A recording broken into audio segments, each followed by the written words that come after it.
What is up, everybody? It's Dr. Vibe here, host and producer of the award-winning Dr. Vibe show, the home of Epic Conversations, and I'm the host of Epic Conversations, 2020 Best Podcast News Award winner given out by the Canadian Ethnic Media Association, and 2018 Innovation Award winner given out by the Canadian Ethnic Media Association. I also co-host and co-produce the only online show in the world for dads and fathers. It's sponsored by Dove Men Plus Care.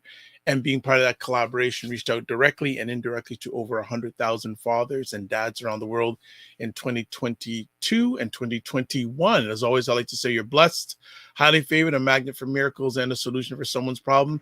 And look who shows up. Yes. Ryan Knight, what's going Even on? On a Friday. Yes, I'm good. Well, there's no school. That's why. Yes. Kiddos are still sleeping. But we got big plans going to the beach or something this afternoon. So we'll see. You're liking the beach thing. You're liking the beach thing. Yeah, man. It's like automatic relaxation. It's just nothing you can do at the beach but just chill. You have relaxation? When does that happen? Hey, I'm learning from you, man. It's gotta be done. Okay. So we got a few housekeeping rules we like to do before we get the party started here. So as always, please like the Dr. Vibe show on YouTube and hit the notification button. Also like the Dr. Vibe show on Facebook and LinkedIn. Ryan, where can people follow you? I always chat about me. Where can they do that? Yeah, I would say connect with me on LinkedIn. YouTube is also good. I'm trying to build up the ACBN YouTube page. So definitely check out ACBN Canada on YouTube. But if you want to see what I'm up to, check out the updates. LinkedIn, I would say, is the best place. Okay. Also, too, want to encourage you to join the Morning Vibe Discord group. Please email me at dr.vibe@thedrvibeshow.com. And we have had a little bump up in people who have joined. I know Frequency Event Promotions, Roger Dundas has joined. Realty Goddess, Lala Key from Portugal is part of the room. And so we've got all of that going on. Also, too, if you want to advertise your business or service on the show, please email me again at dr.vibeshow.com. Before we have our friends coming on, we got two special friends on today. I have a pop quiz, and maybe the other gentlemen who are going to be coming on in a moment, maybe they can answer this. What organization or what movement is celebrating its 10th anniversary this week? Oh, 10th anniversary. I don't know. Black Lives Matter? You're right. Very good. Oh, 10th really? anniversary of Black Lives Matter happening this week. So I know that may come part of our conversation coming up today, but also want to bring another great friend of the Morning Vibe, Dr. Vibe, etc. Mr. Roger Dundas is with us from a different locale today. Oh, Chris. How you doing? Good morning. Good to see you. What's going on, Roger? How you doing? How's the family? They are good, better than me, always. I'm in Stratford right now. Camille is leading a contingency of 12 Black women in media. They're spending a media day with the good folks at Stratford Festival. Several conversations, different activities. I'm not sure of everything that's happening, but it all culminates with the screening of, not the screening, but watching the play, The Wedding Band, which is a black topic, very topical issue, which is interracial love. Back in the I think it's set in the is it the 40s, Camille? I I think it was the 40s. I think so. Uh, In the South. So you Well, can imagine how charged that we is. want to hail up Hi, Camille Camille. Dundas. Good morning, and I refer to her the first lady of Black media in Canada. That's my title for her, and The no one's first. gonna rob that. First lady, the first lady, the first one day. Well, you know what? I would love to have her on one day with Dr. Tachi. Yeah. Oh, Oh yeah, that would be heavy. That's awesome. That would be Awesome. heavy. You're gonna have to charge to yes, I know. do that one.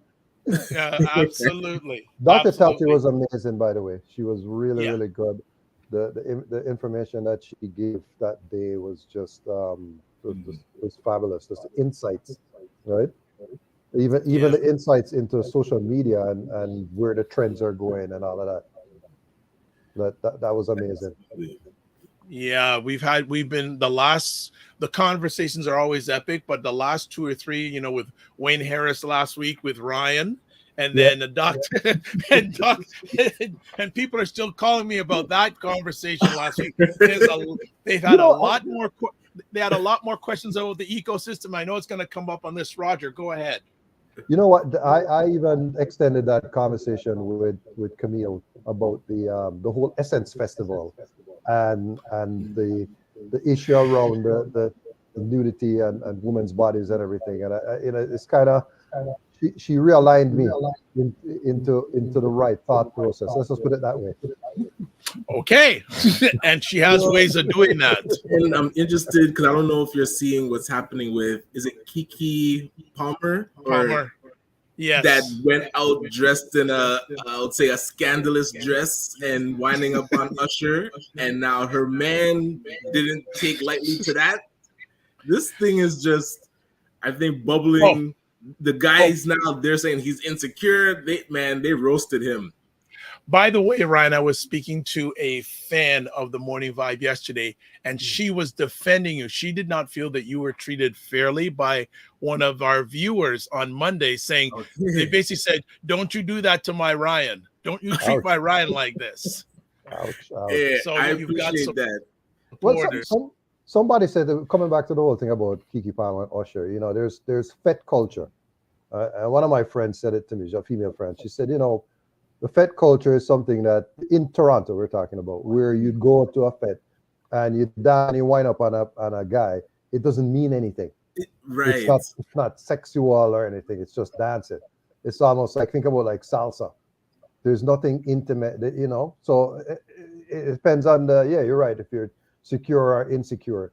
And I turned to my wife, Cher, and said, her boyfriend clearly has never been to Caravana or to a Soca Fed, because a wine is means nothing for him to get and go online and make it so public. He really had an issue with it.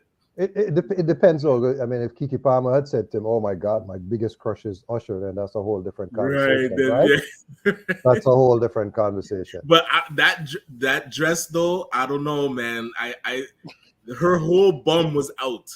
I'm like, that's you know what we're talking about? Out the door. We're talking about AI today. AI. Yes, all right. We're setting up for we're setting up for part 2 of that conversation, and there are people, believe it or not, they're fans of the Morning Vibe that are already in line who want to be live for that one. So so we're looking forward to it. So let's get to the conversation topic at hand today. We are blessed to have Perry Douglas back again with us. For those who don't know, the man who's we call our applied intelligence guru on our platform today. We've had him on a few times, and especially I have to hail up Perry. One of the things that took the Morning Vibe to the next level was when he appeared the first time. Yes. It took it to another level and brought more eyeballs onto our platform. So I have to hail up Perry, and today he's going to be joining us about I believe it's his first article on BuyBlocks.com. First article on BuyBlocks. So that's something I have to big up the Morning Vibe, because I saw Perry on the Morning Vibe, and I liked his the way that he had a different thought process from a lot of writers and people out there in the public. and challenging and not afraid to say certain things, right? So Well, I actually had a conversation with him, and now, from that conversation, he is officially one of our contributors on buyblacks.com. Solid. Yeah. Love it. wonderful, wonderful. Before we get Perry to the stage, I can't forget some of the family that's here this morning. Christopher Lawrence is in the house saying good morning. Vibe, Roger Dundas, and Knight. Why didn't you put Knight second? He's here more often. So sorry, I'll leave it at that. Hey, Roger's catching up. He's catching up. Fitnets IQ Cam says good morning. Also says good day, Roger. So Hello, my friend. All right, we are back. So let's bring the star of today's conversation on our probably sort of going, yeah, not me. So let's bring Perry Douglas to the stage. Mr. Douglas, So how are Perry, you? Perry, just think about this. gotta- Right? When you come, 3 people have to come and host. They can't manage you.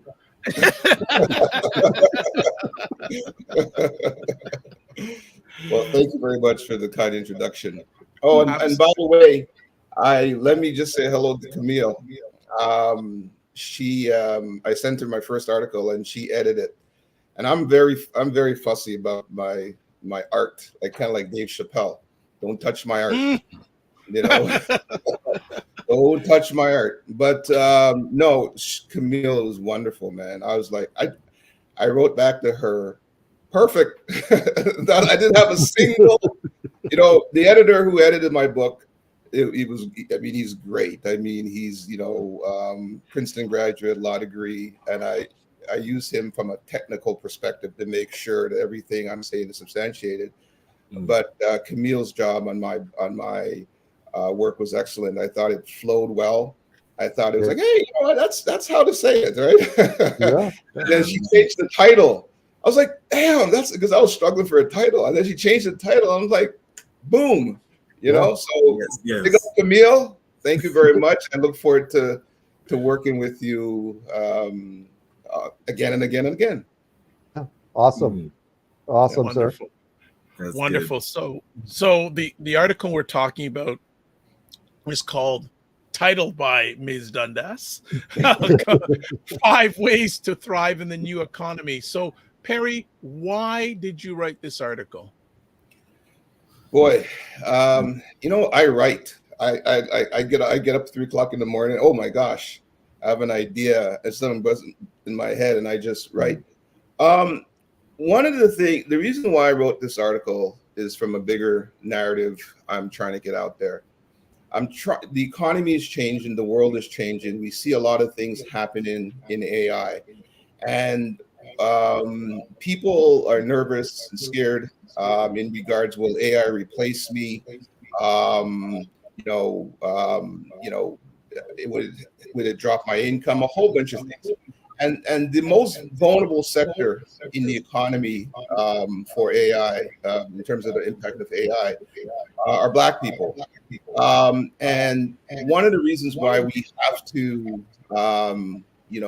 understand AI, understand technology, and work with it is simply because if we are not participating, right, in the future direction of technology, if we don't give ourselves a seat at the table, ultimately we become, irrelevant.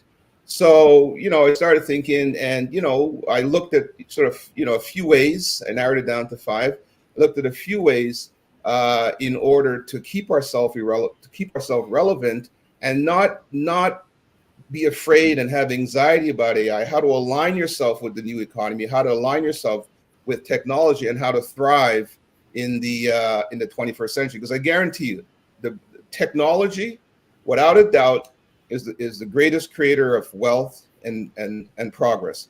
But there's a very dark side to technology. And if you go through, and for me as as a historian, if you go through the last 1,000 years of technology in terms of what it's done, in fact, it has enhanced the expansion of economies. It's enhanced in humanity, made things better. But AI is a different animal.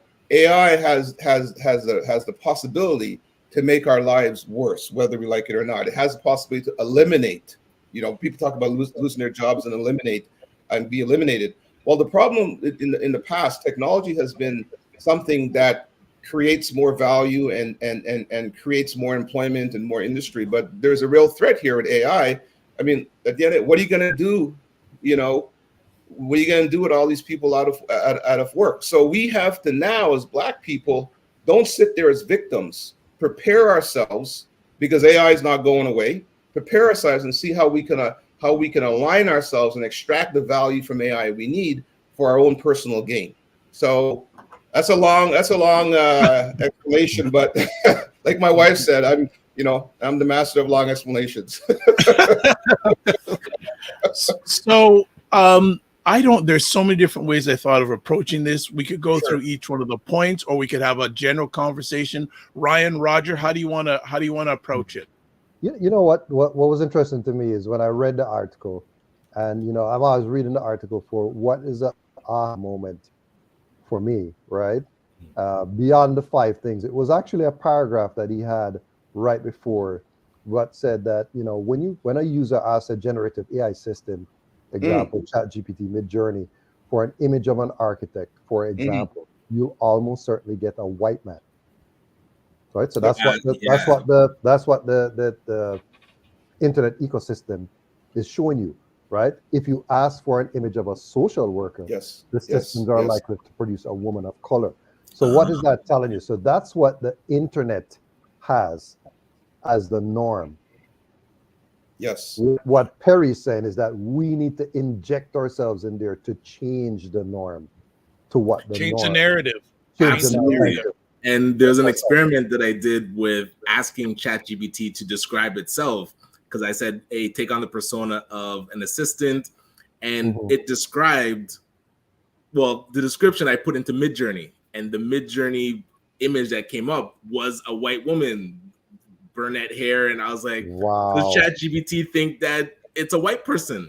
And I was actually going to write an article about it and never really got around to it, but I have that proof. And now if you ask ChatGPT to describe itself, it gives you an error. So I think they caught on that it was describing itself that way. But one thing that you mentioned, Perry, is when using AI to now, I wanted to ask you the question, do you feel AI is going towards, because in Star Trek when, oh my gosh, LaForge, the guy that used the doctor in Star Trek Next Generation, and you kind of use AI to amplify his own expertise? Or do you feel like AI is going the way of the Terminator, where it's just going to become sentient and do everything, and then we become irrelevant? Do you have a inkling of kind of which path we're on? First thing, I never try to predict the future, because it'll just make a fool out of you and me, right? I mean, it's impossible. So what I would say, neither of those, right? What I would say is that we have to understand how AI works. That is the key. So to me, the point that Roger brought up, and the point that you brought up, Ryan, the more important question to ask, why is that? Okay, what exactly is generative AI? What exactly is machine learning, deep learning? That is the key. So we have to understand AI, right, as how it was created. AI is just data sets, right? And when you talk about deep learning, right, there's no learning happening. It's data upon data upon data upon data. So it's learning. So what happens now is when you ask ChatGPT, generative AI, these questions, all it's doing is going to its data sets for the answer. And if the answer is not in the data set, even one of the top scientists from Stanford, who was one of the founding fathers of AI, he basically said ChatGPT just makes stuff up. So let's understand what generative AI is and what machine learning all. It's a predictive tool. So when you're on your iPhone and you're writing something and something comes up, it just predicts the next word, right? That's what it does. But it has billions and billions and billions, if not trillions, of pieces of data that work very quickly and comes together. So it's not intelligent in any way. It's all about the data. So it's historical data. Historical data. It's not future data. It's not anticipating anything. Exactly. So the thing about it is that for ChatGPT, it only goes up to 2021. And Roger's point about the future, when we as humans make a decisions, we look at things and we have a vision of what we want. We know what we want, and we have a vision of something, and we exist in consciousness, right? So the answers we're looking for is based on the sort of the questions we're asking and what we run from that. ChatGPT and deep learning, it's just data. So I think I gave Dr. Vibe the example the other day. And in the article too, I may have put it. I'm not sure. But for example, with Tesla, right? Tesla, for example, in my research, I found that Tesla, the cars are very good at identifying humans crossing the street. Very, very good. But where it failed in the data, in the data research, it fails to recognize humans who are darker skinned, right?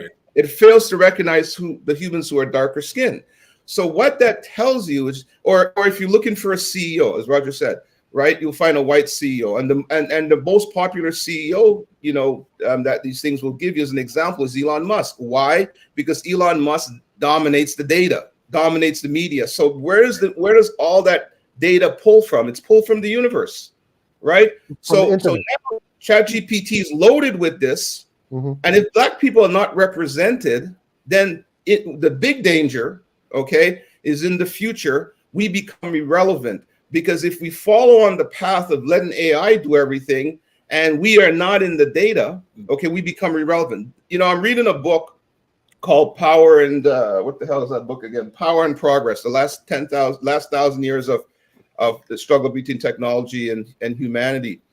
And, it points out that we have choices in regards to how we decide to use technology. But the danger, one of the points that the book made, which I already knew, but it brought it home, is that the engineer is the most powerful person. Because guess what? The engineer programming the software is the most powerful person. And that engineer's natural biases come into play when they're programming it. AI is not magic, okay? So my point is, if we are not engineers, or if we're not software, if we don't own tech companies, if we're not participating in capitalism and ownership of things, we have no say. Look at what's happened. Look what happened. Elon Musk. Oh, he's now created a new company yesterday or a few days to compete with ChatGPT. Look what just happened. What I call the tech autocracy. Microsoft just signed a $2 billion deal with some of the big consulting firms on generative AI. So what's happening now is that just a few people are essentially controlling the universe. Yeah. Right. And if you're not conscious of that fact, the universe will kick your ass. Okay. Well, I guess that was one part that I was. Oh, go ahead. Okay, I'm just going to interrupt for a second because I got to catch up on these comments or people are going to dash me. So let's just catch up on some things. Christopher Lawrence said, good morning to all of us. He also goes, like the t-shirt, Roger. He goes, I can get you one. Who is that? He said, there he goes. Where does he buy? Perry Douglas I'm going to set it up. Okay. He says, good day, Perry Douglas. He also says, he says, where partnerships connect, intersect, and work. We do that. Aldefina on LinkedIn says, greetings, everyone. Share night. Someone Ryan may know a little bit. Says hello. Tim Frey's in the house. Tim says, morning, gents. It's generated, pre-trained, transform. Let's see. Waswell, greetings. Waswell Limited says, good morning. Share Night says, my colleague told me about a study where patients said that the AI doctor was more thorough, accurate, and diagnosis and had a better bedside manner than human doctors. Oh my God. Yeah. Don't believe everything you hear. And then Waswell says, yes, thank you. The entire team is tuned in this morning. So true. Data engineers are underrated in our communities. And I also want to say we're broadcasting a bit on Instagram Live. Good morning, Night Chick. So caught up Ryan, sorry to interrupt. Let's come on back. Go ahead, Ryan. What you're going to say? Yeah, just one thing that I didn't understand fully, and I would love to get your perspective is around. You said, I think it was the second point, like hone in on skills that AI tries to imitate. So I was curious if you can go deeper into what are the skills that AI, I guess, does well or imitates that we need to be taking notice of.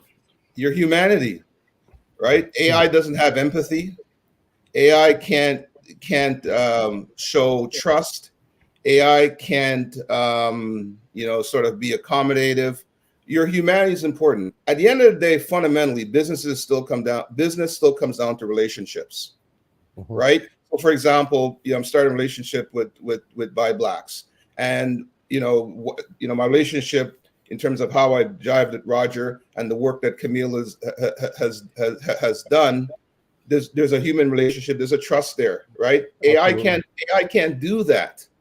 The mistake we make, okay, and I'm not sure if I wrote that, but I wrote it somewhere, that one of the great intellectual, Ural Duvall, who wrote some really great books, right, points out that, once we rely too much on technology, okay, we rely too much on technology, that's when we have the greatest risk of technology replacing us, right? So I think what we have to do is we have to free our minds to understand we don't have to. So for example, last week, Mark Zuckerberg came up with Threads, right?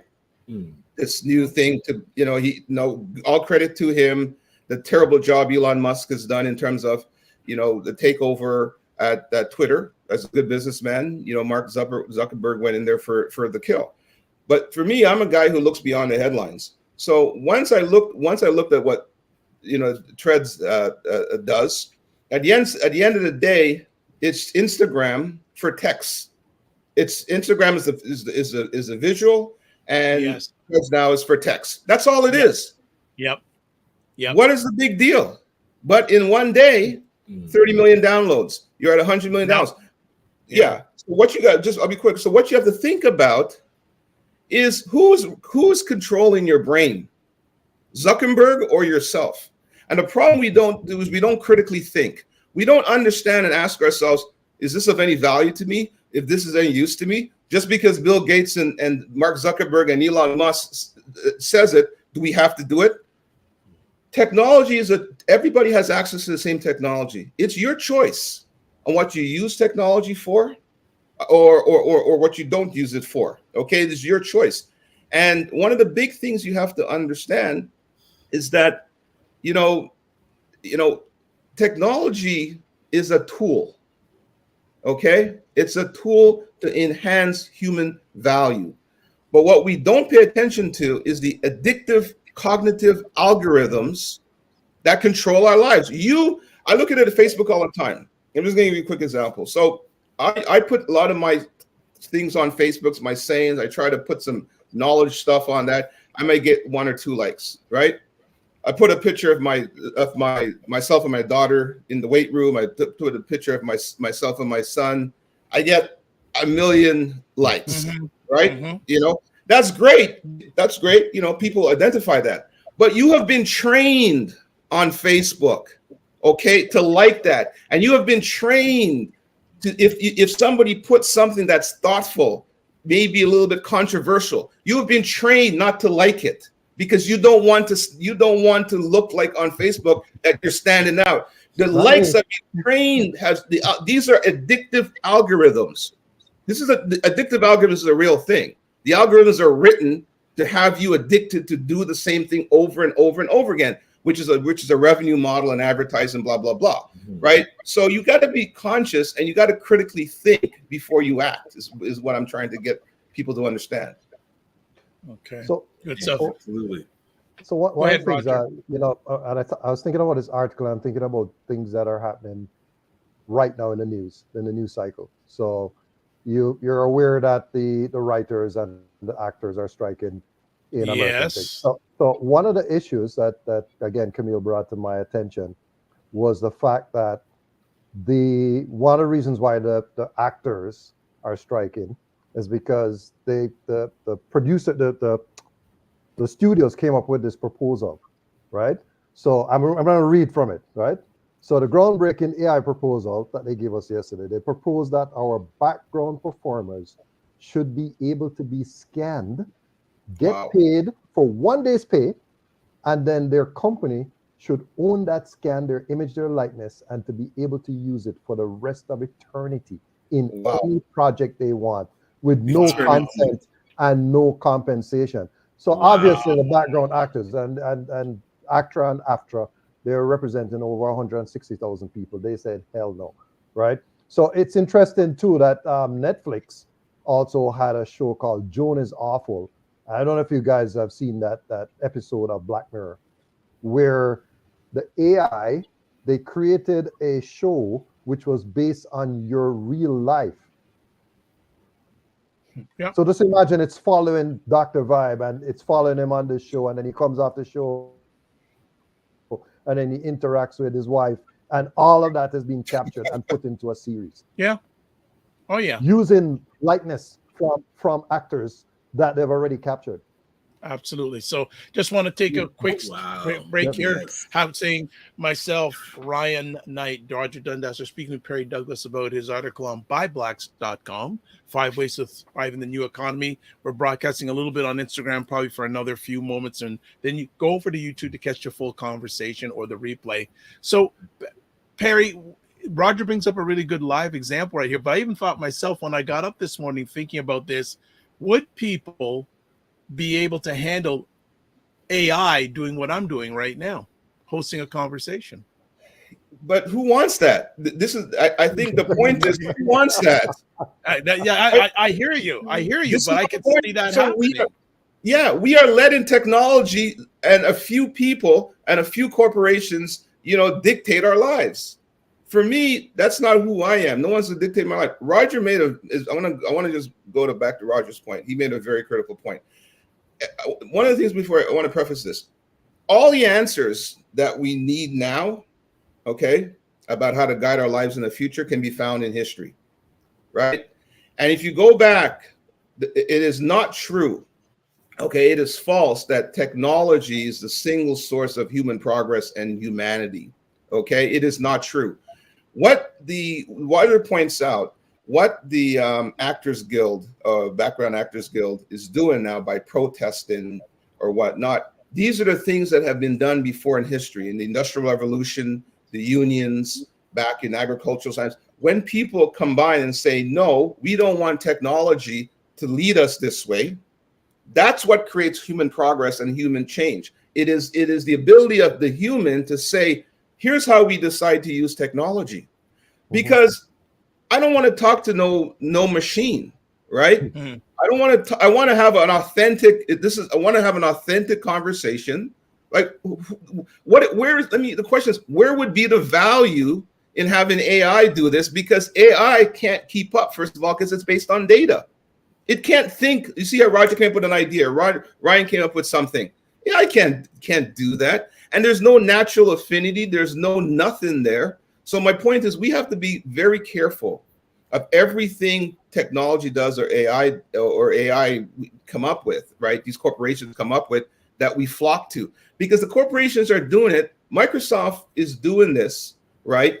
Facebook is doing this in order to keep its market share. It's about profit. And I got no problem with that. That's their business. But you, as an individual human, you have your free will and your ability to apply your intelligence. And that's the whole thing about applying intelligence. Apply your intelligence and think critically and make and think and act for yourself, whether you want it or you don't want it. And once you do that, then that will determine the direction of technology, not flipping Mark Zuckerberg or the nerd Bill Gates telling me how to live my life. All right. Just want to step in real quick. Roger, someone else says, yes, Joan is awful. Such a deep, dynamic, deep thing. Let me tell you something. I strongly recommend that you all watch that single episode from the most recent season of Black Mirror. That single episode was just so phenomenal, because even in the episode, Salma Hayek's image was the one that was being used in the series. So it wasn't her acting. It was the AI version of her acting.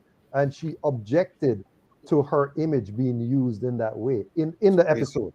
So it was a head, it was a head trip. Yeah. Because I didn't realize that's what the show was.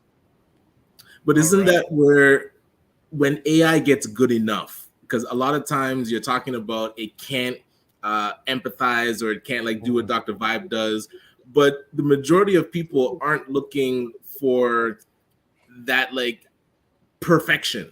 Once it's good enough, then enough. If let's say that union, the actors, if enough of them felt that it was fine to get paid that one time, and then they could use their likeness, the movement falls apart. So That's are we true. dealing with now?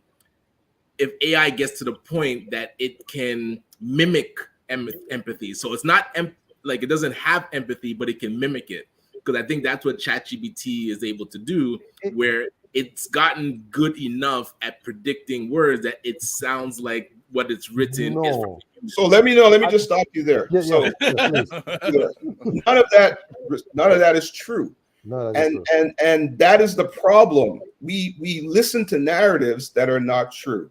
So you could go back on the Medium, and I wrote 2 articles, part 1 and 2, the problem with AI. Yep. Okay. And the whole thing about good enough, it can't mimic, it can't do any of those things. It cannot. And I don't want to get too technical because I explained it in those 2 articles. Mm-hmm. Deep learning is what AI is, machine learning. Okay. And it's based on a set of data sets. So it can give you the illusion that it knows what it's talking about, but it can't replicate human language. So Noam Chomsky, MIT professor, and then Gary Marcus, 2 of the biggest critics of OA and most respected. Noam Chomsky talks about deep learning as what he calls, I don't want to get too technical, but what he calls the impossible language. What it means is that we have 2 streams, and this is the danger, right? I'm just trying to be as simplistic as possible. The danger is we have human language, empathy, we can nuances, when we talk to people, we can understand body language, we can observe and survey what's in front of us, we can take those things in cognitively. And all of those things are built into our communications and our language. So human beings, when we speak and when we communicate based on our experiences. AI doesn't have that. All AI has is data. So the risk of uncontrollable AI, as I point out, as Chomsky pointed out, is that we now begin to follow this thing, the impossible language, which is basically a machine language. And the danger is if we start believing in the machine language, we will follow the machine language, in terms of guiding our lives, And all of that is clear. So when we talk about good enough, it can't get good enough because it could never be human. That's the thing people don't get. It could never be human. But that's the thing, is that it might not have to be human. Like, no, but it can't be. For example, you're using the example of a person interacting with another person, but we communicate through email, text, things that you don't need all 5 senses to influence people. So now, if AI can write language that a person... They can't. That's why I tried about the possibilities. Do me a favor. Hold on. You can use AI to write an email, and the other person getting it won't know it's AI. Like, but my point is, what is the point of that? What is the value in that? That's my point. What is my point? An email can influence somebody. No, it can't. What I'm trying to say, if you send an email to somebody, it can't influence them. But Ryan, listen to me. Listen to me. Trust me. Respectfully. People listen to things, what they hear, and they don't read enough. This is why I read a lot and I write a lot, because the more I read, the more I realize I know this much. I know very little. So I take so much time to read. And when I write my articles, it's all fact-based, based on data, and it's scientific. And I put my sources in there, right? So what I'm trying to say to you, Noam Chomsky, if you know who that guy is, MIT professor, and Gary Marcus, if you know who those guys, go look them up on YouTube, listen to one of their lectures, and you will understand the difference between what is impossible. He's a linguist. He's a linguist, right? He's a linguist. And then Marcus is very successful. He's professor at Dundas and he's been an entrepreneur in machine language or whatnot. These guys. And I'm going to tell you another thing. The other guy, Gregory Hinton, who left Google with this big morality play that AI is going to take away the universe or whatnot. Do you think he left Google because he just found morality? No. If you read what he's saying, and if you understand what's happening right now, the whole basis of AI was formed on a theory of neural networks, right? Replication of human biology, how the brain chemistry works, and all the neurons going for it, trillions of pieces of information. Hinton left, and basically he left because this neural network, theory of how you build AI is not working, because it can't replicate the human. It creates an illusion of it. Okay, but so that's what I'm saying. But that's your job. That's your job, not to be fooled. If you want to like being fooled all day, that's why I'm not arguing with you. I'm saying if enough people believe the illusion, then AI can step in, and then we would follow that wrong. Yes, that's true. Okay, I'm just going to stop for a quick moment. I'm going to stop broadcasting on Instagram Live. Elisa_Williams, you've been catching the most of this, but if you want to catch the rest of the repeat, catch it on the Dr. Vibe Show YouTube channel, as always on Instagram Live. Remember to give yourself grace. Don't just manage your time, manage your energy. Continue, gentlemen. This is good.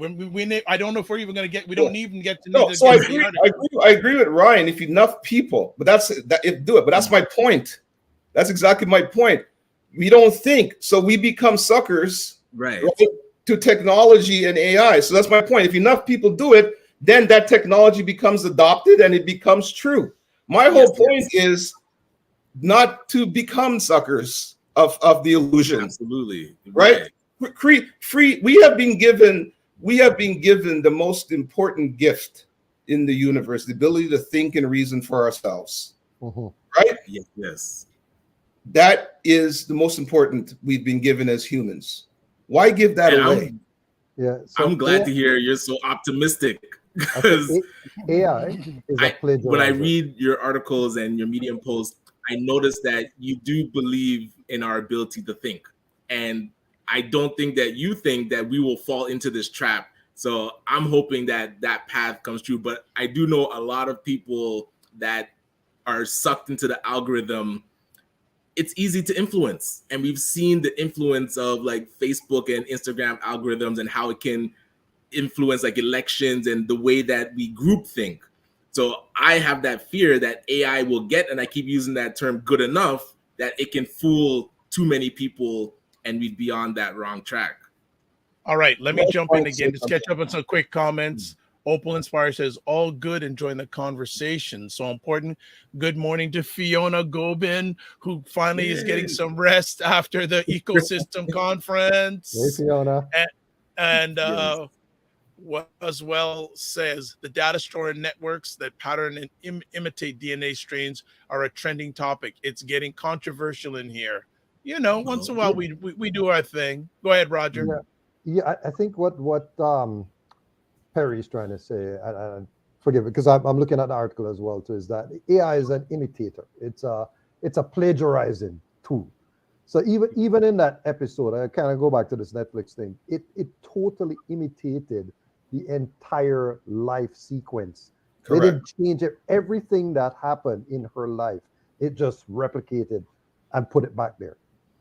It didn't change anything. It didn't add any more emotion or less emotion. It just repeated it, but with different actors, so to speak, different images and sounds, but it was the same circumstance.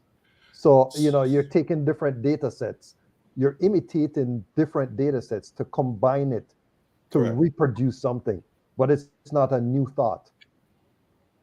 I don't know if No, that's good. I'm actually going to jump in, and I know there were 5 things that Perry mentioned in the article. I just want to know if we can touch about a few of those things. He's touched 2 of them already. Well, well, okay. The first one. You gotta have to probe me, because I unless I'm not looking at the article, but once you give me Okay, Well, the so first one is to avoid predictability. Well, and even the third one, like doubling down on the real world. Like I feel Exactly. that's what our recent exchange was about. That it's like if AI can and that TV show that you're talking about, Roger. And I love Joan Is Black Mirror, Awful. but I haven't seen the new season, so I have to go watch that. Yeah, that But was the where best one. Yeah. it really okay, I'm looking forward to that. But Yeah. when it can put things in front of us that can create the illusion that makes us start to feel and can influence our behavior, that's when it gets good enough to fool enough people, you know. Because right now I would say if you send certain copy and like the videos that it can make or the images that it can create, there's still that hint, like the deep fakes are getting pretty good, but you still get the hint of the missing human essence. But if it gets beyond that wall where now people start to get emotionally involved with AI generated content, that's when it's going to be a slippery slope, I'm thinking. Here's where I think it might disrupt the industry, in the fashion industry, for a magazine that's using models to promote, let's say, makeup. They can generate an image. They could say, okay, I want a white woman with freckles, with red hair, and just generate that image of that person rather than paying thousands of dollars to an actual human. So these are the things that it can do. Like they've created those models. And I saw a long time ago when the pandemic just started. I think there was this article about some human images that they had created that were all AI generated. They weren't real people, and it looked like real humans to me. Yeah, I think focusing on Roger's my kids watch Black Mirror, and they watched that episode, but I never watched it. But I think Roger's point, I think that's a very important point. That's what all AI is. So it is your choice again. I'm going to come back to this. Your choice again, if you want to apply your intelligence and think critically, or just become a sucker to stuff like that. It's not giving you any value. It's not creating anything new. It's just existing on the data sets. But what is proven again, and I like to go back to facts. What is proven in human history? Humans have always had the ability not to erase themselves out of history. My whole thing about in my book, I call the sophistication of self-preservation, right? One thing is the sophistication of self-preservation is your ability to find a way to survive, right? And ultimately, that is what history shows. So based on history, I'm going to think that people at some point, I'll make a prediction, even though, I'm going to be wrong, probably. I'll make a prediction. There will be a backlash to this. It's the same thing where now we look at synthetic foods. We've been eating synthetic foods for the whole whatever. And all of a sudden we realize, hey, this stuff is not good for us. And pure and organic is really what's moving forward. Because at the end of the day, for me, I don't know. I don't want to see no AI model coming down the runway. I don't know about you guys. Exactly. That is kind of freaky stuff that I don't even want to have that in my head. I want a person, okay? But it's you have to have the ability and the courage to think for yourself and not be afraid to express yourself, okay? And who cares what people come back with? If you think things out well, you have the ability to be able to think for yourself. And one of the things, a cheap plug here, one of the things Douglas Blackwell is doing right now, we're developing software called AP3, which essentially focuses on in the area of strategy. But we are using a ton of AI tools, but we're doing it differently for a particular purpose, right? So that you have to be able to think for yourself and not be suckered in to what everybody else is doing. And when enough people like the actors have said, no, we're not going to do that. That's been the trend in human history. When people see a technology and they say, okay, yes, we're going to use it. But when they say, no, we're not going to use it, or we're not going to use it this way, that is what dictates the future. Okay, not technology itself. So I'm just using history as evidence to make a prediction of the future. Let me jump in just for a moment. Nice. Waswell says, yes, self-preservation is definitely a driver. Also says that, let me just get it here. Research is dominant in the afterlife and legacy industries. And haven't heard from you from a while. For a while, Mohammed is joining in from Sierra Leone. Oh, yeah. There is a question here. Cher Knight has a question. Critical thinking was part of our nursing program. Since not everyone is exposed to that type of framework, how can the public be encouraged/taught to think critically? There's a book called Applied Intelligence that maybe you pick up. It's available on Amazon. Right? Who writes that book? I don't know. Do you know? So that's what applied intelligence is: critical thinking. And I've broken it down in terms of how to critically think. Right. So what there is in there, it has the 6 steps of applied intelligence, and it shows you how to think critically in order to get your answers. And really, it does a lot of the same things from what a computer does, because what I do is I merge the human capacity to think and reason with the ability of logic algorithms, from the machine. But ultimately, the human mind dominates that, right? So critical thinking is a skill. You have to learn it, and there's steps to it, and you have to practice it. So that's really what applied intelligence is. It's just trying to get people to think critically. And the reason why I applied it to the Caribbean is that I believe if we don't apply intelligence and think critically, we are never going to get out of the state of existence which we are in, and there is great danger for that region. As the rest of the world moves forward, we are actually sliding back. So that's what applied intelligence is critical thinking. And the reason why I wrote it for the Caribbean is because, I'm from the Caribbean, and, I want to see it prosper and do well in the future. And so Cher responds saying, LOL, that's what I want to hear. The details. Well, that's some more details. I want you to expound on point 4. And that was the one about investing in your brand. Right. Okay, so what I just done here for everyone who's watching live on the replay, or you're listening to it on the replay, I put the 5 points that Perry has mentioned in the article: avoid predictability, hone on the skills that AI tries to imitate, double down on your real world, investing in your brand, and then develop recognized expertise in the industry. So Roger wants you, Perry, if you can, to expand on investing in your brand. Yeah, I feel like Perry has gone through the first 3 already, just by the first discourse. Yeah.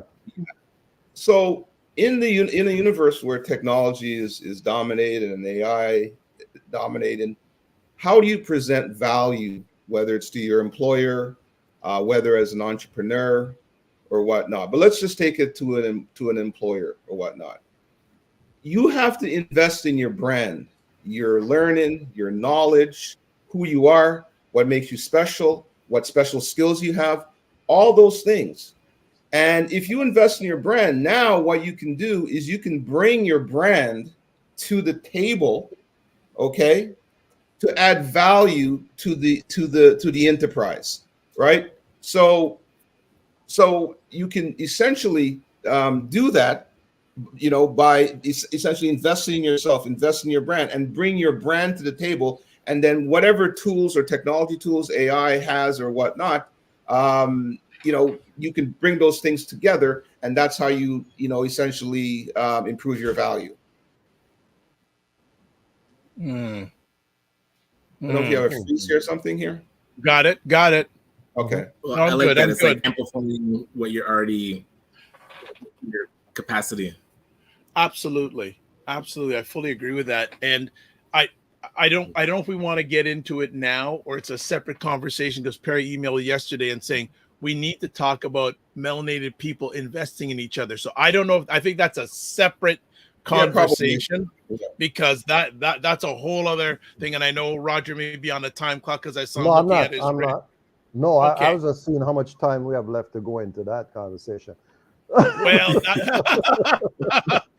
I think that's a standalone conversation. I think to myself about investing in ourselves, but Yeah. also too, Perry, from your lens, and the last point you made in the article, or last of the 5 things, was develop by recognize expertise in your industry. I think that's so important, and people don't realize that.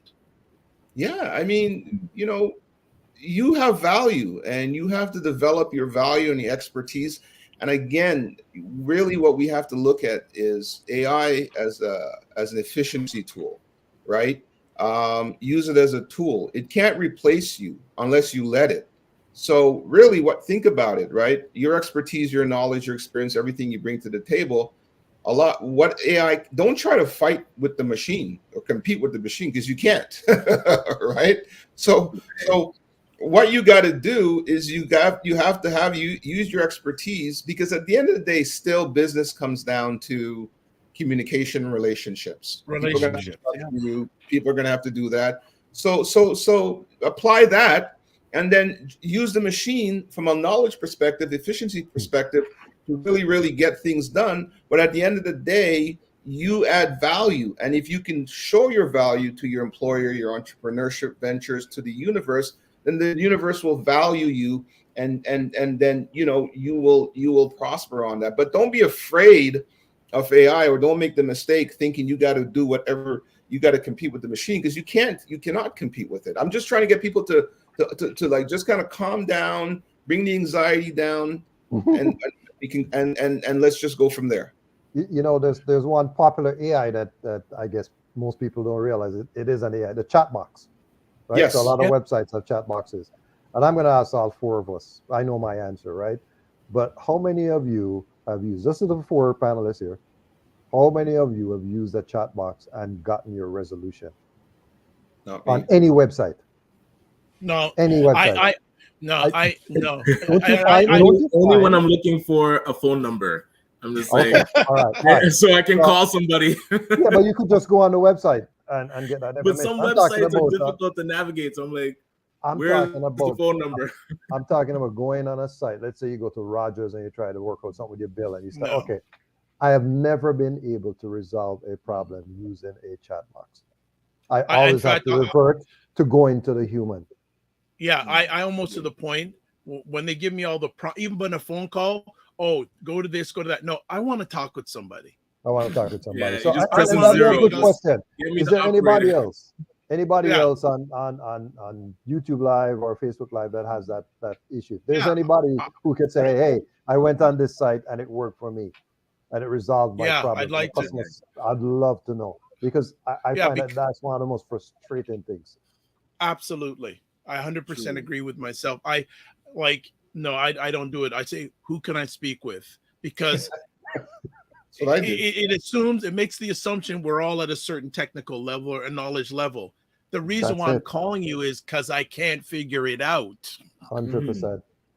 100%. Right? And we've already tried to unplug it and plug it back in. Exactly. So Christopher goes, I think the advantage we still have or remove it is the human connection. Well, that's the thing. Now, here's the question. The generations after us, will they still value the human connection since they grew up in a digital world? Boy, again, these are good points. Interesting. Like, I'll be honest, I haven't used AI a lot because for what I do, it doesn't fit. I do conversations with people. Yes, like I maybe once in a while I'll use it, but the human interaction is, for what I do, human interaction is critical. Yeah. And I think also if you look at it, most people, want authentic things, right? People are more in authentic things, whether it's their furniture, whether it's human relationships. Why do politicians who look authentic succeed? Because people fundamentally want authentic things. Right now, AI is if you have to look at AI in a historical context, AI is automation. Okay. we've been automating since the agricultural revolutions, the industrial revolutions, the electronic revolution in the 60s, with the Asian tigers. We've been, in the internet, and now, robots in manufacturing, which has taken away, tons of jobs, for example, in the US, which has created the Trump supporters, so, there's a downside of it. And now AI is the evolution of automation, right? And right now, there's a lot of hype, there's a lot of things, but a lot of what AI has said it's supposed to do, if you go and read and if you look, it hasn't done that. It has all the things it says, and for me, I'm not privy to that, but I read and I do research, so I see what AI has said it's supposed to do and what it's actually done, and it hasn't come close to what it's to do and what it said it has to be done. So there's anything could happen, but it's the impossible language versus natural human language and humanity. I wrote in another article that don't forget, humans make technology, and technologies serve humans, not the other way around. Exactly. Right? Exactly. Dr. Tachi says, good morning. And for those who don't know, check out Dr. Tachi Wednesdays, 5 p.m. Eastern time on Instagram Live, and 6 p.m. on YouTube, Facebook, LinkedIn, Twitch with Mediascope, the best in media tech and pop culture. Christopher Lawrence says, if the comment will come up here, can us humans live, breathe, and coexist without AI and social media? We did before. We did before. Yeah. Exactly. Very true. Dr. Chachi says AI is automation. It's not really fully realized yet. Waswell says we need to have an intergenerational conversation. The tech data AI revolution is not only for a select few. We can benefit from building bridges instead of walls and spaces like this. Frequency Event Promotion says the future will only become more technological. Cher Knight with another question. Thank you, Cher. I find critical thinking is like common sense. It's more difficult for some than others. Any plans for a book tour? And she also says she does know that you wrote a book. So she's asking if you're doing a book tour. I've done a book launch and a couple events, but that's something I'm looking to do. I have a few things that I'm working out, but it's something that I believe is in the works. To be quite honest with you, nothing is formulated yet, but it's in the works, and I want to do it. I want to do it kind of starting out of the Caribbean. I'm kind of working on something with UE, University of West Indies at Cave Hill in Barbados, in regards to introducing applied intelligence, into the university and things like that. So we'll see. So I got things in the works. Okay. So Perry, put your 5 ways on the screen again. Which one do you feel for us would be the easiest one to start? Is there one that you feel is easiest to start? It's tough. I'm going to say in the article in the beginning, Camille edited it in regards to before I got to the 5 points, she did a good job of editing it to make the main point. And I think the main overarching point there is we have to participate in technology. We cannot sit idly by just being users of technology. We have to be owners of technology. Okay, we have to be at the table. We have to own tech companies. We have to own software companies, because if you don't have any equity and you're not at the table, you don't matter. Let's be honest. You can look at what's happening this week with affirmative action, or the last little while with affirmative action and diversity. Yeah. Now that they've taken away affirmative action, believe me, the corporations are coming. The white-led corporations are coming for diversity, right? Yeah. So what I'm trying to say, unless you are the CEO of this and the CEO of that, and this, decisions are made at the boardroom table, and decisions are made with people who own stuff and have equity. So unless we are participating, we will not have a seat at the table. So the most important thing I would tell people is that participate, whether, and this is a long-term thing. It has to start with knowledge and education and getting into the math and sciences, right? And trying to become entrepreneurs, right? Those type of things. And once we do that and create equity for ourselves, equity becomes power, and that equity, that economic growth that you have becomes power, and that power now translates into politics and to justice. That's how the real world works. So it's a long game, and if we are not looking to play the long game in terms of even how we think, like, it's going to be pretty difficult out there as the world moves forward. Which leads into the other point, Ed, Dr. Vibe, about the investing in Black companies. Well, okay, we're not going to touch that today. You know that. So, a little bit. Okay, all right. Okay, let's do a little bit. Let's go a little bit. Let's do a little bit. Okay, just before we go there, I just want to catch up with a few things. Dr. Tachi suggesting to you, Perry, if it comes up, maybe a virtual book tour. You know what, Dr. Tachi? Let's do it. And you know what? I want to do it with you. You sound very interesting. Dr. Vibe is always... She is very interesting. So I will do that introduction today. Reach out, please. Okay. That's a really good idea. Yeah, Christopher says on a past show, Perry, you struck or hit the right chord on investing in our youth who are A students who often many times get overlooked. Still working on a project that I would like to include you on. Technology, whether you believe it or not, is here. Keyword equity. I've put Perry's contact information up a few times. I will in just a few moments. So true, Waswell team, there needs to be more intergenerational representation in these conversations. Otherwise, it's self-limiting. Dr. Tachi says, we continue to avoid technology because of fear. At this point, It's often that fear puts us far behind. Dr. Tachi says, let's do it. So I will do the introductions. And then Waswell says, Dr. Vibe, are you actually willing to bring on other young, absolutely, into these spaces to have these conversations? Absolutely. Waswell, join the Discord group and let's talk about that. Roger, investment time. Go for it. Oh boy. The investment talk is, so here's what I find. This is what I find, generally speaking.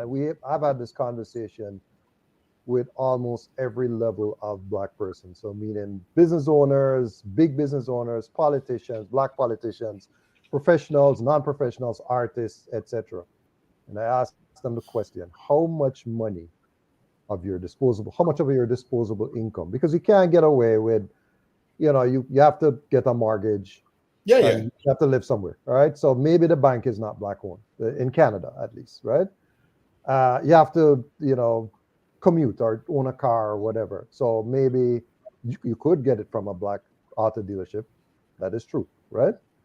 So let's just go straight to the disposable income. And what do you do with that disposable income? So disposable income pays for your clothing, your food, your entertainment, etc., etc. And when you start to dissect how much money people spend on non-melanated businesses, it's shocking.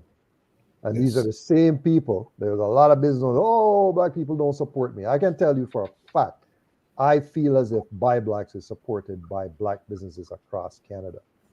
I feel that way because when we roll out the restaurant week, we get support from Black community organizations and the Black-owned restaurant and Black media.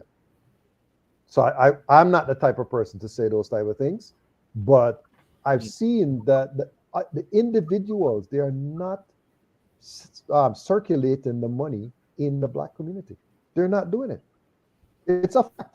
And if I look at the four of us, here's the four of us on this call. Two of us have on Black produced stuff. I'm going to assume that Ryan went to a Black printer to get his shirt done. Yes. Right? I went to a Black printer to get my shirt done. Right? Yeah. But you two guys don't have on Black produced shirts. This is 50-50. Right? So this is what I'm saying. I mean, and I'm not trying to pick on you, because typically I would use myself and say, okay, the jeans and the brief and the stuff I have on is not from a Black manufacturer. So I'm saying, how can we invest more in Black for our disposable income? So the thing is, it comes from first education. And to Perry's point, it comes to Perry's point, read. Go and find out. Read. go and find out where the suppliers are, Yes. and then Yes. go and support them. Yes. One of the persons I admire the most about supporting Black-owned businesses is my wife, Camille, because I think she purchases hair products from every Black hair company here. And even up to And yesterday, her post about her, if she's there, her nails. I saw that there you go. post. There you go. So, we try to use service providers. I mean, recently I shifted over to a dentist after the pandemic because my dentist was at Bathurst on Bloor, and it was just too much of a hassle to get down to from Whitby, right? So I started going to this melanated business, but not Black, right? Dental place. So that's the only thing. But everybody else, my realtor, my mortgage broker, every barber, everything else is Black. It has to be intentional. Yes. And I My, feel like my people are not barber is intentional. Black. Yeah. It's not My intentional. barber is Black. So there was this thing recently. There was a group of very successful Black women, and they used to do this thing called eclipsing. We've spoken about this before, where they would, 50 of them, 20 to 50 of them would eclipse. Eclipse means you go into a non-melanated space, and you like a white-owned, highfalutin restaurant, and you take over the space. Take over the space. Yeah. Right? And I'm saying that's bullcrap. Why don't you go to a Black-owned restaurant And take over. Take it and over. take over the And space? support. Yeah. That's what I'm saying. We should do eclipse days in the next restaurant week. We should. We'll What actually ends up happening during restaurant week is that the restaurants that offer dining, they get completely booked out over the weekend. Right. From kind of starting from Thursday, Friday, Saturday. I just gonna jump in, Roger, in regards to the Please. reading part first. I agree with you to a point, but there's also a trauma point because we don't support each other because a lot of times because we don't trust each other. Yep. And rightly or wrongly, people will have experiences in melanated establishments, and we've all heard them before. Oh, they don't have no good customer, and they basically X out all the rest of melanated businesses in that space. Where unfortunately, those same people will tolerate the same negative experience in a non-melanated space and still go back. So I feel like that's decreased a lot. I don't think so. I don't think so. yeah. I think it's decreased. I wouldn't say a lot, but I think it's decreased, but not a lot. Because again, from my lens, we're dealing with hundreds of years of thought process here. It just didn't happen overnight. It's going to take time. I do agree with you that it is happening slowly but surely. But especially I think, unfortunately, we have to take a look at what's going on in the United States with the reversal of a lot of things going on down there. Mm-hmm. It's going to be very interesting. But I think that the thing is, this is a rarity. We have 4 melanated men who trust each other, who can have disagreements but still respect each other. Do you think that exists out there on the street a lot? Well, if I can chime in, I want to chime in on your comment about, when, Black people, go to whether it's a Black restaurant or whatever, and they don't get the services, they complain or whatnot, and sometimes they do it publicly. In the Jewish community, I can't remember what it's called, but in the Jewish community, one of the things they do is that they focus specifically on using a Jewish accountant, lawyer, this person, that person. There's a mindset.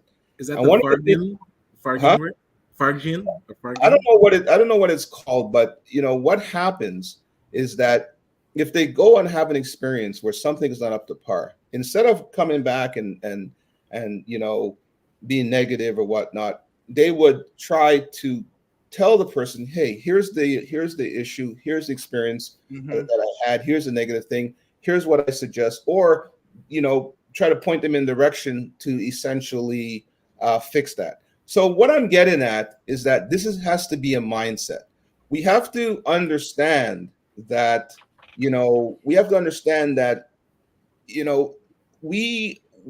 anything that's not, if we're not creating wealth in our overall community, we're not, it's affecting everybody, right? So the whole point, I think, is it's a mindset shift. So whether it's supporting, your Black restaurant, or whether it's supporting your Black accounting firm, whatever it is, we also have to do the key thing. We have to invest, because, for example, in the Jewish community, they invest, but more importantly, they invest in each other. So no one's telling you to go invest in something for the sake of investing that's not going to make money. That would be a mistake. Okay. But one of the big things that we're not investing in is in the area of technology, and in the area that rules the world, technology.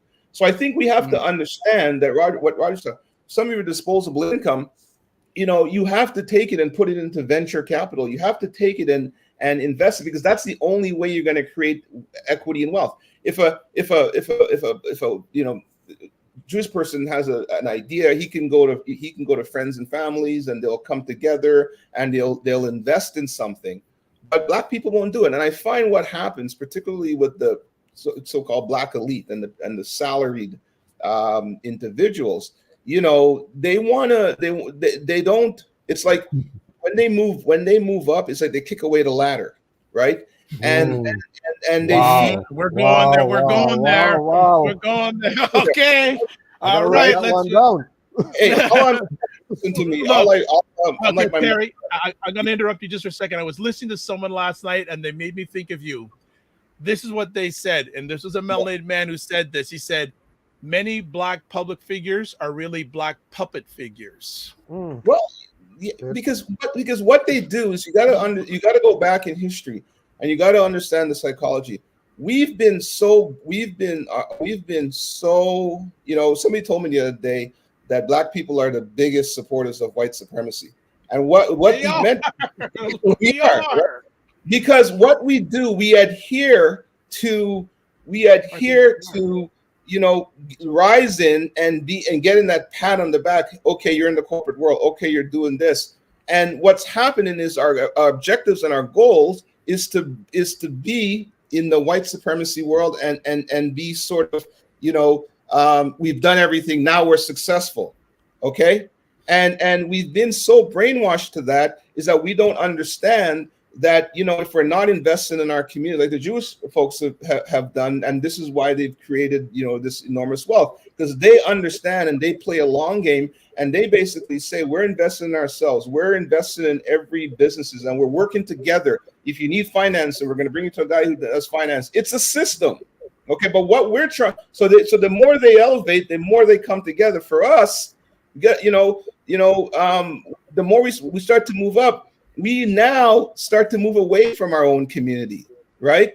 And it's a shame, and I just call it as I see it. And then what ends up happening is certain people come into leadership, and it's like the whole thing is they say they do ridiculous things, they say ridiculous things, and it's not about the community, it becomes about them, right? Look at me, I'm successful, right? All right, let me just jump in with comments, Roger. Give me a second. Christopher says, Vibe and Night, are you seeing firsthand what both of you are building good dialogue among it's and not just us, it's through us. Dr. Tachi says, yes, it's about being aware of where we spend our dollars and where that dollar we spend eventually goes. It's about forming an ecosystem. Absolutely correct, Roger.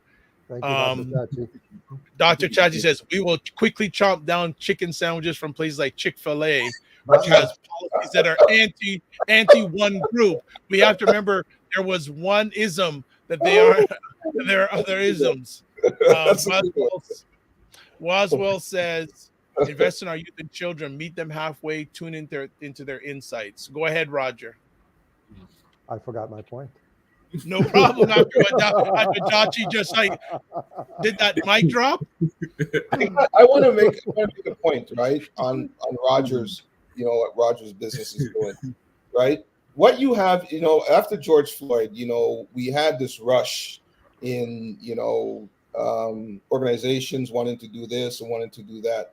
Mm-hmm. But you look at what Roger's business is, right? He's created a business. He's running a profitable business. He's proven, he can run a good, successful, profitable business. And if people go to the website, there's a platform. He educates you on mental health. He educates you on technology. He educates you on the art. What I think has to happen, right? I'm just thinking out loud here, is that more people, we have to find a way for more people to go to the site, be a subscriber, get your information, from that site.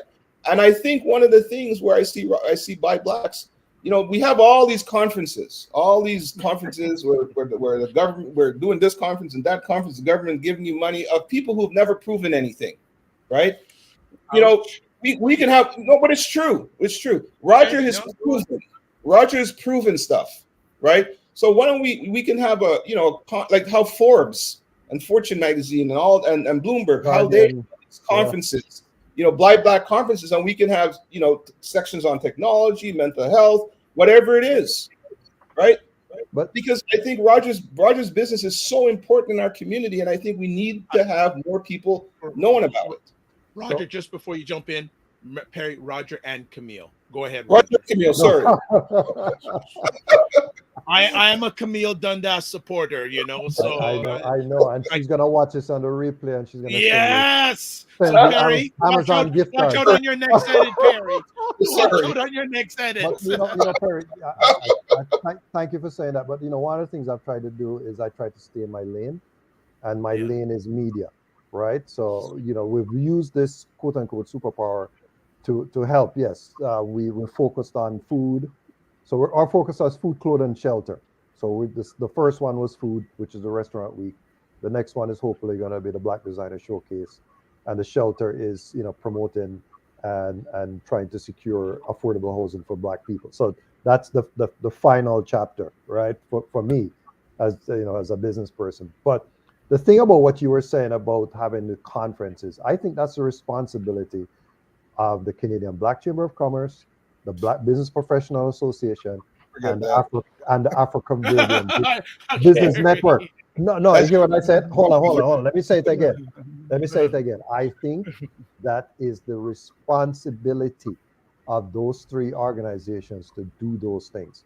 The FACE and BOF and those things, those are not set up for those types of events. They are set up to give money to people. They're like a bank, essentially, for nonprofit, right? There's like a nonprofit bank. So they shouldn't be doing conferences. They shouldn't be hosting conferences. Those three organizations should be hosting and promoting conferences and getting Black businesses to interact, right? Here's the truth. BBPA, CBCC, they're not doing enough in-depth conferences that are bringing in different types of Black entrepreneurs to showcase their businesses.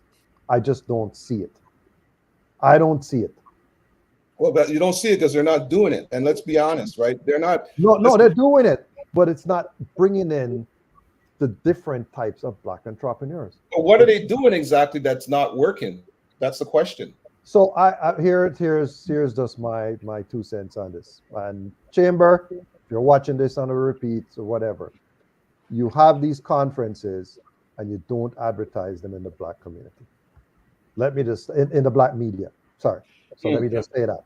So you're having a conference and you're not advertising it in the Black media, but you're trying to get the Black people. How does that work? I mean, I don't even see it, to be honest with you, I don't even see a Facebook ad. I should be targeted. It should be popping up on Buy Black's Facebook feed or IG feed or some feed. I'm just not seeing it. They're sending it out by their newsletter. They're probably posting it on their own social media platform. That's just their audience. But what about the audience that's not a part of your organization? How do you then bring in new subscribers? Right? ACBN, this is for you too. How do you get the person who is a business owner in Regina to come and join the ACBN? How are you connecting to that person or the people from all over the country? Is it just that the ACBN is an Ontario-centric organization? The Chamber and the BBPA, they are national organizations. As my thought process is that ACBN is also a national organization. Right. Well, we do try to stay in our lane with Southern Ontario. Okay. Yeah, but I do know the Chamber and the BBPA, they're more than national and having hubs across Canada. Right. But I 100% am with you on when we're going to pause and do something like a conference. It has to be of value to the community as a whole, not just to the person and the organization putting on the conference. If there's no value extracted for the community from us spending time, and the last conference that we did was like a whole week long, or at least 3 specific days, that's a lot of time invested. So if a person like Perry Douglas or yourself, Roger, or anybody that are entrepreneurs in our community don't see value in it, or don't see value in an award show, or don't see value in the next expo, whatever the next gala that we're doing, it's a waste of time. So we have to design it, and that's where I'm looking forward to working more closely with you on how we design the next conference, because Black media and platforms that we own have to be included. Entrepreneurs that aren't in our current sphere of influence have to be tapped on their shoulder and have to be brought into the conversation. Because a lot of times, once we start working on a successful business, like Perry said, we kind of just go off and disconnect from the community and just work on being successful. We have to pull them back. I'm gonna bring something interesting to the table here. Please. Because at the conference, the ecosystem conference, I was blessed that a very close associate of mine, close friend from the Ontario Economic Development Corporation was there. Mm-hmm. And I sort of laughed because I'm going, wow, all these ecosystem partners aren't here, and they're not willing to miss out on this guy. So I'll take it a step further. I introduced Roger to this gentleman. We had a conversation this week, and this person is going to dig deeper for us. So when we're getting yes, so when the ecosystem partners don't even recognize Black media, but we can get the ear of the provincial government, there's something not right there. I'll make even another point, and I saw this mentioned in an article covering the launch of Toronto Caribbean Carnival. Who knew that the launch was this week? Did you know? Not me. Okay, you didn't know that. Because Najo Hot Sauce was there, and I talked with Antoinette. She said, "Oh, I'm going to be at this launch thing." Okay, here's a fact, and maybe I'll clarify after too. We weren't invited to attend. The Caribbean Camera couldn't get a media pass. They wrote it in the article. Oh boy. It's not the first time. It's not a good look. It's not the first time. Right. So what happens is that, Toronto Caribbean Carnival will say that, CBC CP24 is going to be there. We don't need you. Yes, right. So if you're not one of the big guns, which comes back to the whole white supremacy argument, right? I got the white guys, so I don't need the black guys. I think one of the points I was trying to make with Roger and By Blacks, and even you too, Dr. Vibe, is I think, Roger, you own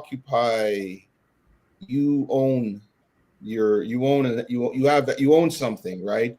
Mm-hmm. And you own something in media, and media is so important, because if you can control the media and control it. So I guess what I'm saying is, like, By Blacks and Roger Hughes, publisher owner, and Camille. Camille. I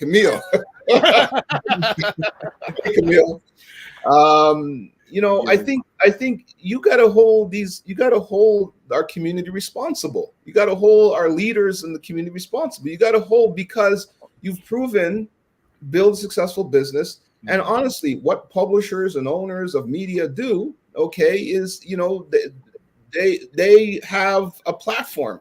And I think because of your background, your reputation, what you've proven to do, I mean, for me, unless there's somebody else, I think the credibility of your platform here, I think, you got to sometimes call these things out, whether it's in the writing or whatever, but like you represent, a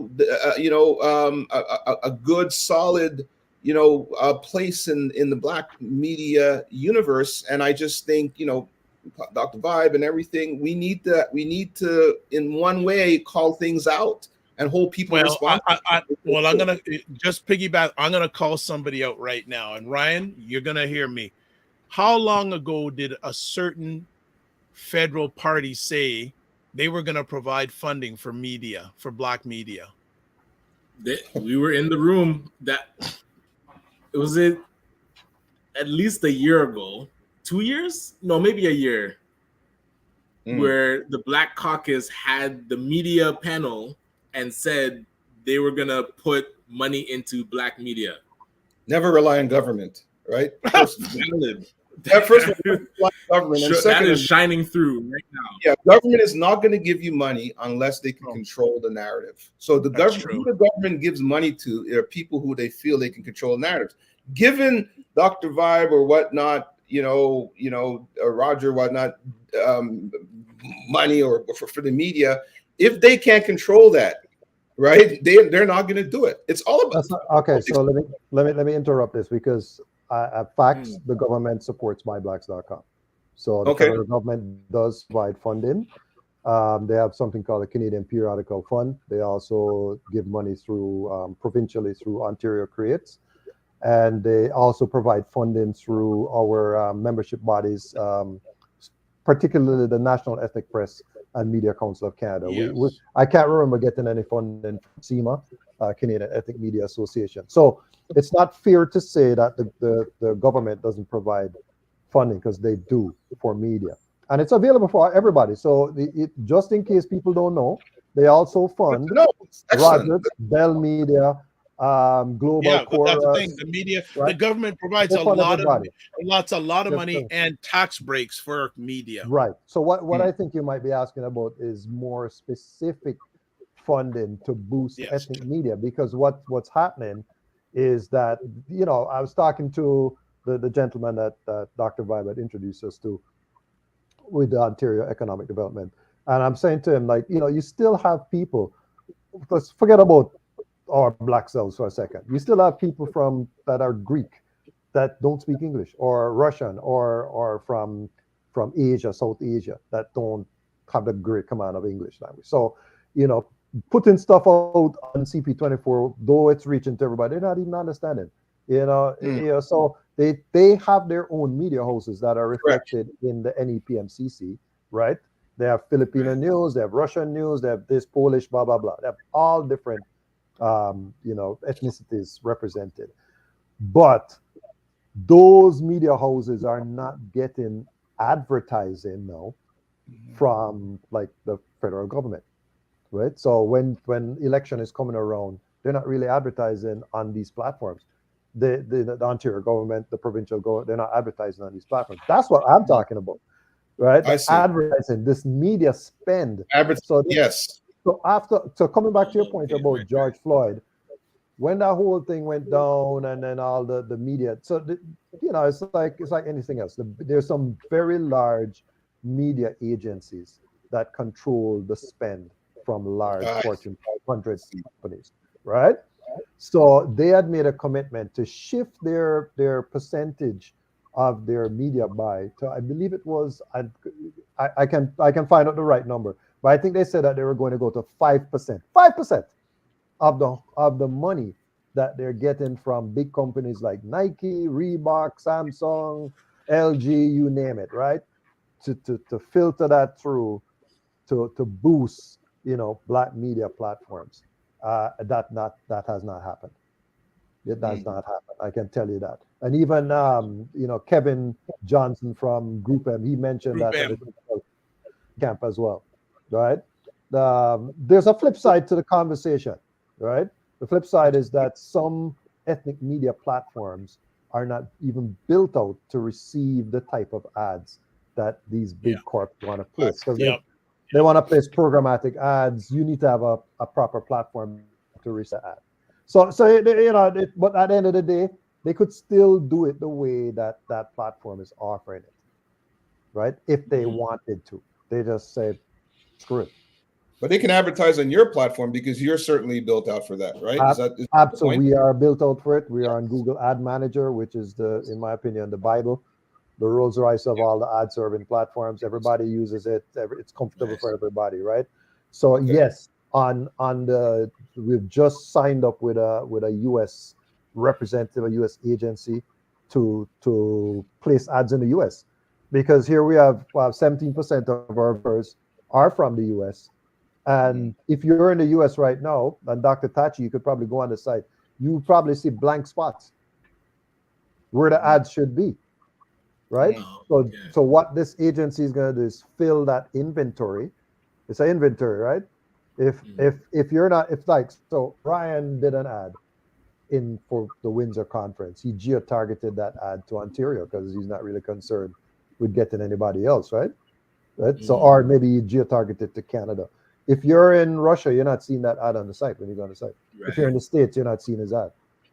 So there's inventory all over the world that we're not really maximizing on. There you go. Got it? So that's where the agency comes in. So that's good knowledge. My apologies. I do have to jump to this 10:30, but yes, sir. I will catch up with you soon. All right. Yes, take care, sir. Ryan. Well, let's end it off today because we went real deep into bonus time, which is not a bad thing. Let me just, any final comments from either one of you when it comes about investing in the new economy? Perry, I think you've covered it. Roger, any final comments?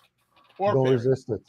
Don't resist it. Adapt it and utilize it as best as you can in your business. That is what I would say. We already have a tool that we use at Dr. Vibe, you know this, HubSpot. It's a CRM. If you're running a business that does sales and you're dealing with a lot of clients, you absolutely need a CRM. It's like having 2 employees. So that's a great way to use AI. What Roger said.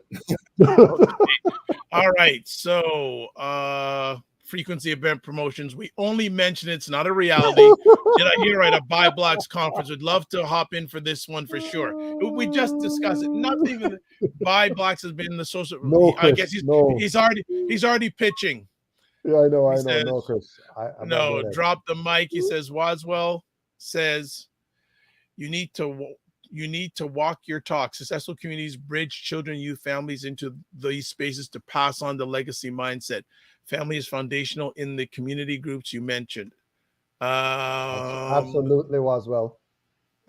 Also says, come on. Ryan, you can get future business owners earlier in their development right next door. Value your young tech innovators and solutions architects.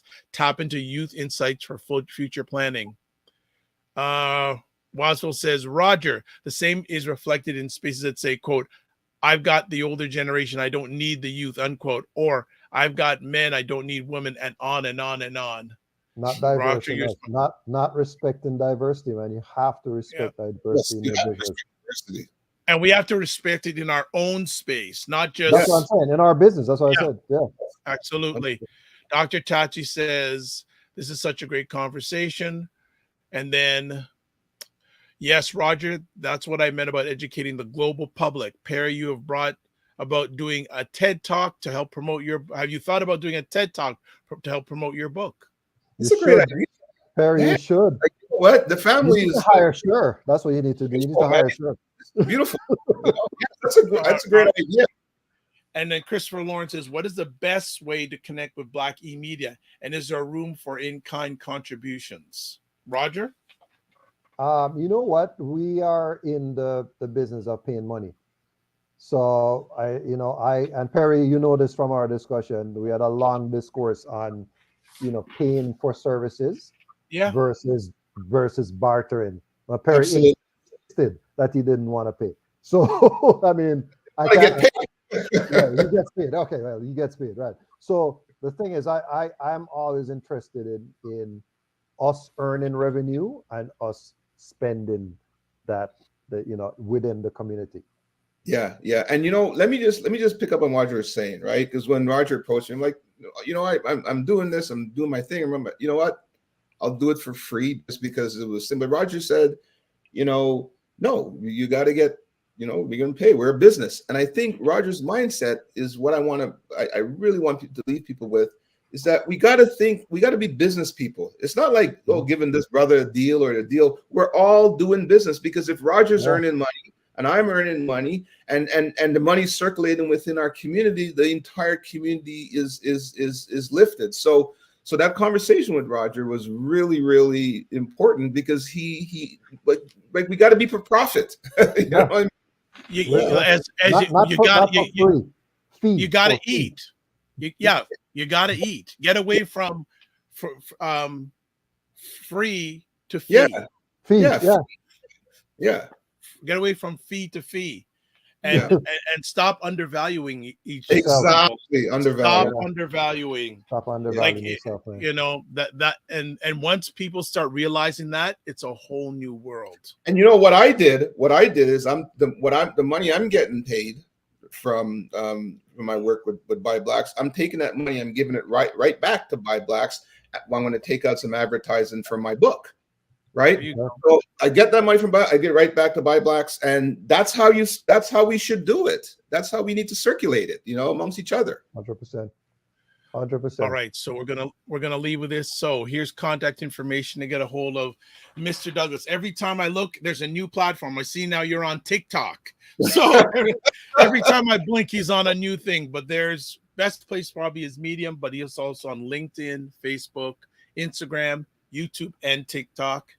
Thanks again for taking the time. And then, of course, if you want to get in touch with Buy Blacks, why haven't you? So website. Facebook, Instagram, Twitter, and YouTube. Go ahead. One more thing. We do have a Patreon account, so you can contribute to Buy Blacks, and every dollar that we get from the Patreon, we hire young writers. So that's what we focus on. Focus on getting youth writers to come and contribute their stories. And we're looking for hard-hitting stories that are, things that are really impacting the Black community. Not these guys we're not hiring them to do business profiles. We want them to come with some real thought-provoking pieces. Yeah. All right, well, there it is. All good. All right, gentlemen, thank you. Roger, I didn't know you'd be able to be on for so long, which is fantastic. Perry, I saw your eyes, so I know you got stuff to do. So Perry, no problem. Thank you very much. And don't forget, hook up with Dr. Dachi. All right, we'll make that happen. I know Roger wants to speak with Dr. Tachi too, so yes, she's absolutely. in demand. She is in demand. So, all right, gentlemen, be well. Okay, and there is Roger. All right, so family, epic conversation. It seems the game is just ramping up. So a few housekeeping rules, as you see at the bottom. If you want to watch replays of this epic conversation called The Morning Vibe, go to the Dr. Vibe Show on YouTube and Facebook, Afro-Caribbean Business Network, Facebook and YouTube, and Ryan Oneil Knight on YouTube and LinkedIn. As always, let's get this thing. There's lots of things going on today. Please like the Dr. Vibe Show on YouTube and hit the notification button and spread the word. Also like the Dr. Vibe Show on YouTube, on Facebook and LinkedIn. Also going to encourage people, join the Dr. Vibe, the Morning Vibe, Discord group. Lots of conversation going on there, and continue this conversation in between shows. And finally, to advertise your business or service on the show, please email me at dr.vibe at the drvibeshow.com. All right, so let's close it out. Live your life as a dream. If you can dream it, you can make it. Sometimes you have to get small to get stronger. Block assumptions, then aim bigger, aim better, aim higher, aim wider. Love, faith, and respect. Remember to give yourselves grace. And program updates. This tomorrow night, State of Things with Aisha, Jill, and Lala, 9 p.m. Eastern Time. Sunday afternoon, Black Canada Talking with Cesar Nedima Musa. And then we're back on the Morning Vibe on Monday morning. I think it'll be Ryan and myself. And we can have an open house, open Monday, to chat about anything you want. So, right? So God bless, peace to all, keep the faith, while good. And as always, remember to give yourself grace and don't just manage your time, manage your energy.